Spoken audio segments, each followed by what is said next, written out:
এখন আছি নারায়ণগঞ্জ শহরের সেন্ট্রাল ঘাট সংলগ্ন শীতলক্ষ্যা নদীর ওপর।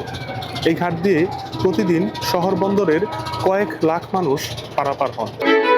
তবে এ সময় চরম দুর্ভোগ পোহাতে হয় সবাইকে। শহর বন্দরের বাসিন্দারা জানান, জরুরি চিকিৎসা, ব্যবসা বাণিজ্য, ভারী মালামাল পরিবহনের ক্ষেত্রে ভোগান্তি দ্বিগুণ হয়।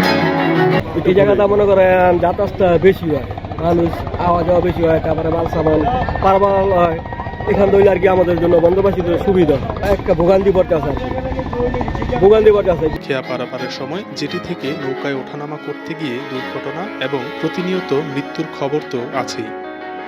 তাই ভোগান্তি লাঘবে শীতলক্ষ্যা নদীর সেন্ট্রাল ঘাট সংলগ্ন এলাকায় অন্তত আরও একটি সেতু নির্মাণের পরামর্শ দিয়েছেন অনেকে।